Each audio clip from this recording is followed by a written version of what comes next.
Attention, le contenu de cette vidéo peut heurter la sensibilité des plus jeunes. Vous êtes prévenus. N'ayez pas peur de laisser un pouce bleu, d'activer les notifications et de vous abonner si ce n'est pas déjà fait. 4 urbexeurs sont descendus dans ce bunker qui n'existe sur aucune carte. Le bunker n'apparaissait sur aucune carte. Ce qui, pour Simon, était exactement la raison d'y aller. Il l'avait repéré sur une photo satellite vieille de 3 ans. Un renflement de terre anormalement régulier au milieu d'une forêt de la région de Polésie, à cheval sur la frontière biélorusse. Pas de route d'accès, pas de nom, rien dans les archives soviétiques numérisées, rien dans les forums d'urbex d'Europe de l'Est, qui pourtant répertoriaient tout, jusqu'au moindre poste de garde-frontière désaffecté. Ils étaient 4. Simon, Ola, Marek et Inès. Une Française venue les rejoindre pour l'occasion, caméra GoPro visée sur le casque. 3 heures de marche depuis la dernière piste carrossable, à travers une forêt de bouleaux si dense que la lumière de fin de l'après-midi y arrivait déjà filtrée, grise, comme un jour qui n'avait jamais vraiment commencé. Ils trouvèrent l'entrée à la nuit tombée. Une trappe métallique à demi ensevelie sous des décennies de feuilles pourries, incongrue au milieu de nulle part, sans clôture, sans panneau, sans la moindre trace d'une route ayant jamais permis d'y amener du matériel. C'était comme si le bunker avait poussé là tout seul. La trappe n'était pas verrouillée. L'escalier descendait plus profondément qu'aucun d'eux ne l'avait imaginé. Le compte des marches, que Marek avait commencé par habitude, s'arrêta après 140, quand il se rendit compte qu'il avait perdu le fil. En bas, l'air était étrangement respirable, sec, sans cette odeur de moisi qu'on attend d'un lieu enterré depuis un demi-siècle. Les couloirs en béton brut étaient éclairés par endroits, de simples ampoules nues, tièdes au toucher, comme allumées récemment. « Il y a de l'électricité !» dit Ola. « Mais depuis quand ?» Personne ne répondit. Ils traversèrent un dortoir au lit encore fait, drap militaire tiré au carré. Une table où des bols de nourriture entièrement momifiés attendaient toujours des convives qui n'étaient jamais venus les finir. Aucun corps, pas un seul, nulle part, comme si tout le monde s'était levé en même temps un jour et n'était simplement jamais revenu s'asseoir.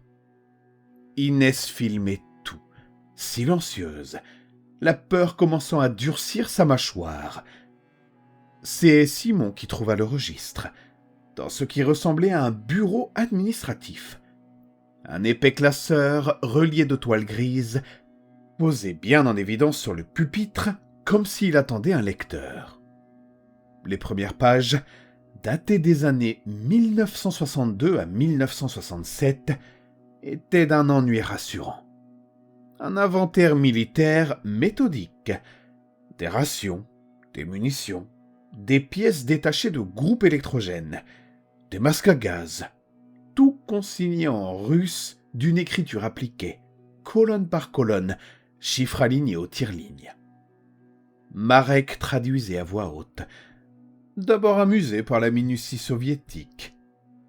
Puis, vers la page correspondant à l'année 1968, les colonnes changèrent. Poumon, père entre parenthèses, 4 mains, droite entre parenthèses, 11 yeux, globe conservé entre parenthèses, 6 fois.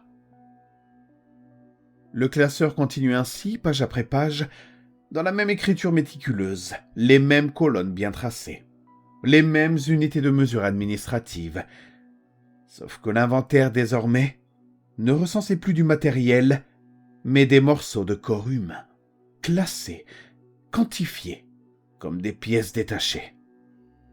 Les quantités augmentaient d'année en année. Quelques unités en 1968, des dizaines en 1975, des centaines en 1983. C'est un jeu, dit Ola d'une voix qui tremblait trop pour être convaincante. « C'est une blague de mauvais goût, un truc de propagande interne, je ne sais pas. » Personne ne l'a cru, elle la première. Simon tourna les dernières pages remplies. La dernière entrée s'arrêtait en 1991, l'année de la chute de l'URSS. Une coïncidence qui, sur le moment, sembla presque rassurante. Un dernier chapitre clos. Une horreur enterrée avec le régime qui l'avait produite. Mais les pages suivantes, non datées, n'étaient pas vierges. Elles étaient couvertes d'entrées récentes, trop récentes. Groupe de 4, en cours d'inventaire. L'encre sur cette dernière ligne était encore fraîche. Inès fut la première à remarquer que sa caméra, qui n'avait plus de batterie depuis 20 minutes selon l'écran, continuait pourtant d'enregistrer un petit voyant rouge obstiné sur le côté du boîtier. Marek fut le premier à remarquer qu'il n'avait croisé, en 1 heure de marche dans les couloirs, aucune bifurcation qui les aurait ramenés vers l'escalier par lequel ils étaient descendus. C'était comme si le bunker derrière eux s'était réorganisé. Simon fut le premier à sentir l'odeur. Métallique, douceâtre, familière sans qu'il parvienne à se rappeler où il l'avait déjà sentie, jusqu'à ce qu'il se souvienne avec un vertige glacé que c'était celle des abattoirs près de chez son grand-père quand il était enfant. Ola fut la première à disparaître. Ce ne fut pas un cri, ce ne fut pas une lutte, rien qu'ils purent voir ou entendre distinctement. Un couloir, un angle, une ampoule qui grésille et s'éteint en 2 secondes. Et lorsqu'elle se rallume, Ola n'est plus là où elle était. Sa lampe frontale abandonnée par terre, toujours allumée, roulant doucement sur elle-même. Ils l'appelèrent. Le bunker leur envoya leur propre voix, légèrement déformée, un cran trop lente, comme un écho qui aurait mal digéré le son avant de le recracher. Ils coururent, dans des couloirs qui semblaient s'allonger sous leurs pas, qui les ramenaient inlassablement devant la même porte administrative, devant le même pupitre, devant le même classeur relié de toile grise, rouvert désormais à une page qu'aucun d'eux n'avait tournée.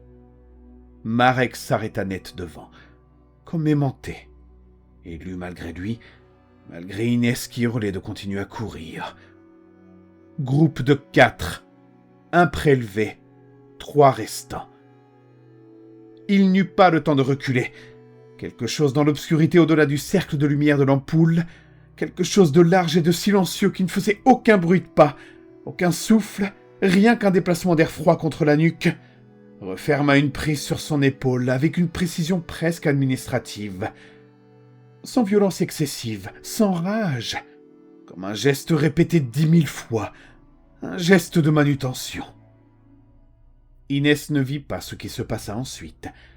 Elle courait déjà, la caméra toujours accrochée au casque, filmant en tremblant les murs de béton qui défilaient, jusqu'à ce qu'elle débouche, par un miracle qu'elle ne s'expliqua jamais, sur l'escalier de 140 marches, sur la trappe entr'ouverte, sur la forêt, sur la nuit ordinaire, sur l'air libre. Elle courut jusqu'à la piste carrossable. Elle ne s'arrêta qu'au village le plus proche à l'aube, incapable d'articuler autre chose que 3 noms. L'armée biélorusse envoyait une équipe, 2 semaines plus tard, sous la pression diplomatique française. Mais elle ne trouva pas de bunker. Pas de trappe, pas d'escalier, pas de renflement de terre anormal sous les bouleaux, à l'endroit précis indiqué par les coordonnées GPS de la GoPro d'Inès. Seulement de la forêt, dense et continue, comme si elle n'avait jamais été dérangée par la moindre fondation de béton. Inès, de retour en France, refusa longtemps de revisionner les images. Quand elle finit par s'y résoudre, des mois plus tard, en présence d'un psychologue qu'on lui avait imposé, elle remarqua un détail qu'elle n'avait pas vu sur le moment. Dans la panique de sa fuite, au moment précis où la caméra filme le classeur ouvert sur le pupitre, une fraction de seconde avant qu'elle ne se remette à courir, on peut voir, tout en bas de la page, Sous l'entrée concernant Marek, une ligne supplémentaire à peine visible, encore vide.